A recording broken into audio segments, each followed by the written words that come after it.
There is a pattern in football that nobody wants to talk about. Not the clubs, not the managers, not the players. Because every time someone gets close to it, something goes wrong. Trophies that destroy the teams who win them. Players curse the moment they reach the top. Entire stadiums built on ground that refuses to let winners exist. Some of these have rational explanations. Most of them don't. This is the story of football's darkest curses, and one of them is still active right now. Football has always lived with superstition. Players who wear the same shin pads for 15 years. Goalkeepers who refuse to let the ball touch the net during warm-up. Entire clubs with rituals so specific, so bizarre, that outsiders would think they'd lost their minds. But what happens when the superstition stops being irrational? What happens when the pattern becomes impossible to ignore? Because here's something that will change how you watch football forever.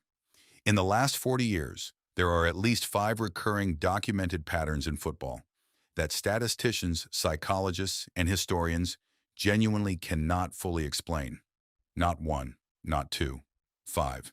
And we're going through all of them today, starting with the one that destroyed a perfectly good football club for no apparent reason at all. You know that feeling when everything lines up perfectly? When your team is in form, the manager has a plan, the players believe, and then, on the biggest stage, everything falls apart. That's not bad luck. That's a pattern. And for certain clubs, it has repeated so many times, so precisely, that it has its own name. The Wembley Hoodoo. Since the modern Wembley Stadium opened in 2007, certain clubs have gone there expecting history and walked away broken. Millwall, Tottenham Hotspur, who waited decades between finals and collapsed in the ones they reached.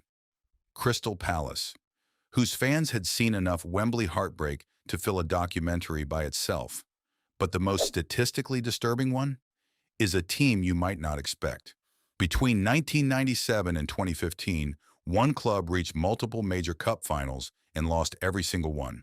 Not narrowly, not in extra time every time, lost, decisively, as if something in them switched off the moment the stakes became real. Psychologists call this choking under pressure. They have theories, cortisol spikes, muscle memory disruption. But here's what they can't explain. The same players who perform flawlessly in league football, in Champions League knockout stages, would fall apart inside Wembley. Just Wembley. Just that ground. Coincidence has limits, and this one had exceeded them long ago. But that's just one stadium. One recurring pattern. The next curse doesn't belong to one ground. It belongs to one trophy. And the clubs who lifted it were never the same again. The FA Cup is the oldest football trophy in the world. It has been lifted by kings and commoners, by giants and minnows. It is supposed to be the greatest moment in a club's history. For some clubs, it was the beginning of the end. Here are the facts. Since 1980, at least 8 FA Cup winners were relegated within 3 seasons of lifting the trophy.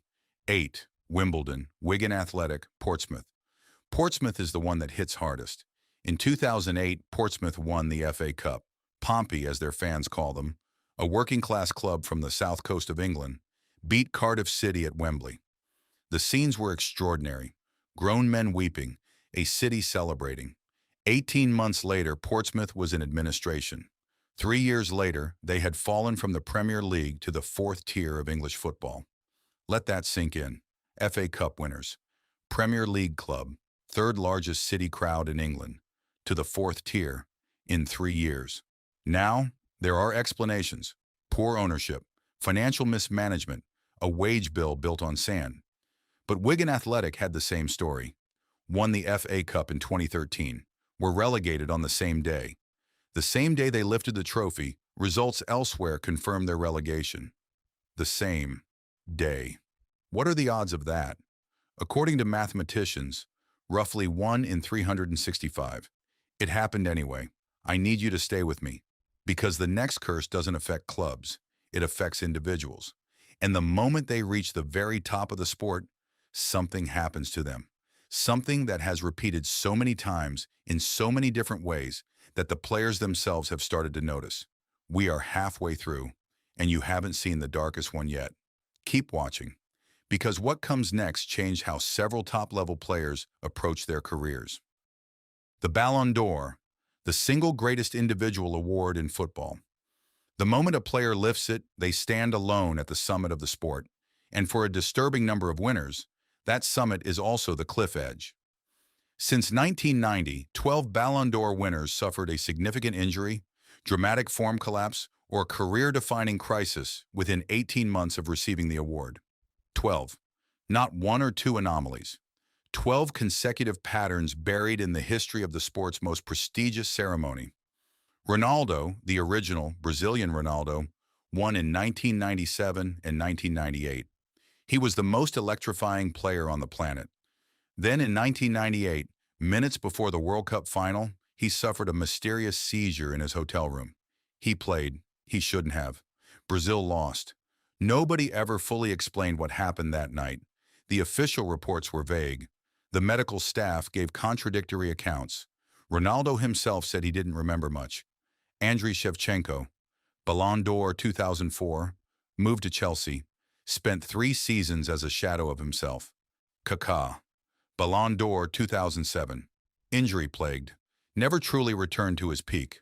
Luka Modric, Ballon d'Or 2018, Croatia's greatest ever player. After the award, Real Madrid's dominance began its slow erosion, and Modric, though still excellent, was never again at that singular peak. The list goes on, and the players know. There are documented accounts of at least 3 Ballon d'Or winners privately expressing unease about the award. Not publicly, not for the cameras, in private, because the pattern is too clear to pretend it doesn't exist. Individual players, trophy-winning clubs. Now it's time for the managers, because one club, in particular, has created a graveyard out of some of the greatest coaching careers in football history. Between 2004 and 2022, Chelsea Football Club employed and fired 18 managers. 18 in 18 years. That is not a coincidence. That is a pattern so extreme, it has been studied by sports scientists, written about in academic papers, and referenced by multiple top managers as the reason they refused to take the job. Dry, measured tone. Jose Mourinho, possibly the greatest manager of his generation, went to Chelsea twice. The first time, he was invincible. He won back-to-back Premier League titles. He was the special one. Then something shifted. He was sacked, went to Inter Milan, won the treble, returned to Chelsea, and was sacked again, mid-season, after his relationship with the squad, and reportedly with a team doctor, publicly collapsed. Mourinho left Chelsea the second time as a diminished figure. He has never fully returned to the heights of that first Chelsea reign.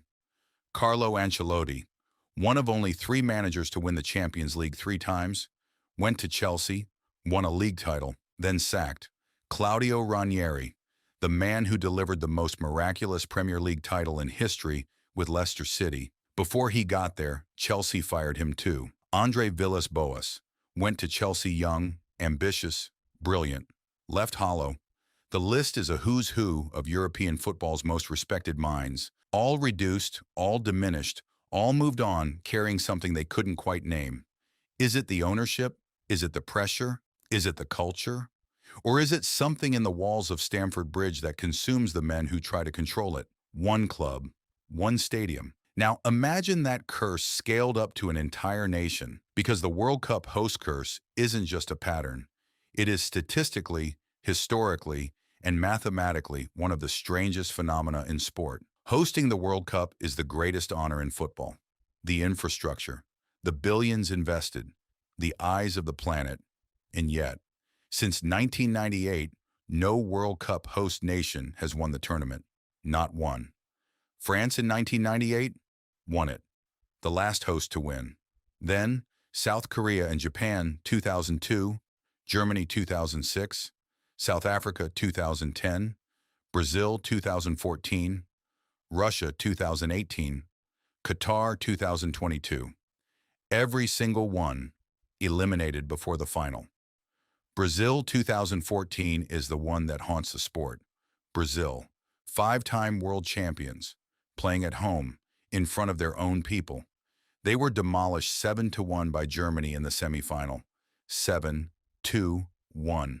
It is the single most traumatic result in the history of the sport. Brazilian players wept on the pitch. Fans wept in the stands. The word the Brazilians used, minerazo, became part of the national language. A word for catastrophe. A word for the kind of pain that doesn't heal quickly. And it happened at home, where they were supposed to be unbeatable. The pressure of being the host, the expectation, the history, the entire nation watching, doesn't inspire teams. It destroys them. Whether that is psychology or something darker, no team since 1998 has been able to break it. The 2026 World Cup is hosted by the United States, Canada, and Mexico. The pattern continues. So what connects all of these?